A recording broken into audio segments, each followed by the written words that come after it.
is the U.S. strategy regarding Yemen? Is it degrading the capabilities of the Houthis that they don't pose a threat to U.S. interests, or is it destroying them completely? Because there's conflicting statements from U.S. officials saying, like, we're not going to interfere with the civil war in Yemen.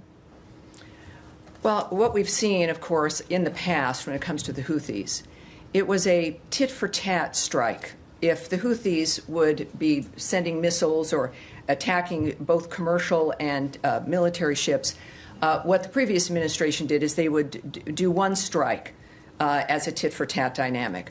What's happening now is a complete shift when it comes to the nature of why it's going on, which is to stop the assault on the maritime traffic in that area. And up to this point, there's about 174 attacks on American naval ships, which is an extraordinary number of attacks. And this isn't a situation that should be managed. It has to stop. So the message to the Houthis is, if this will end when you end the attack on both commercial and military ships in that region. So it's a maritime issue, and it's meant to completely change the posture of the Houthis, and of course, in a conjunction in that dynamic with Iran, that the days of pinprick responses where we allow that to occur is over. That's, I think, a pretty clear statement from the administration as a whole as well. President Trump said every shot fired by the Houthis will be looked upon as a shot fired by Iran. So we're wondering, if Houthis don't back down, is the United States prepared to attack Iran or give Israel to do so? I think you're referring to President Trump's Truth Social tweet, and I'm sure you all have it on your phones. You should, because I'm going to refer you right back to that tweet. It speaks for itself. Can I just follow up on Yemen and your assessment of civilian casualties? Because you'll know there have been reports of several. What's your assessment on that? On civilian casualties? Well, under no situation does anyone want that. This is a horrible dynamic.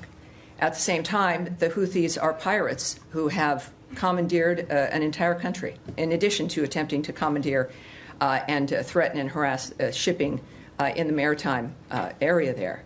So when we think about this dynamic, America seeks to avoid that situation, but we're now in a position where it has become untenable. And that America's position in this kind of a regard, it's an unfortunate framework of war and of tensions and conflict like this. But of course, we lament, I think, this country of all countries, and what we've done and what we've accomplished. We lament the loss of life. That's the aspect. Because I think this is part of the real story.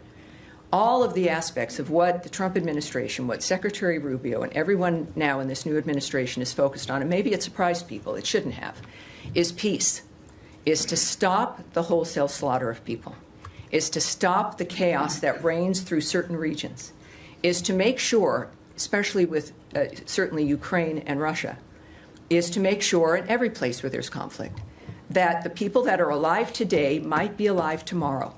And it's imperfect. It's not something that any of us can sometimes predict the end result of. But this is an administration and a president and a Secretary of State who's made it clear that if there is a hallmark, the hallmark is fighting for peace and an end to this kind of chaos that has destroyed Yemenis' lives,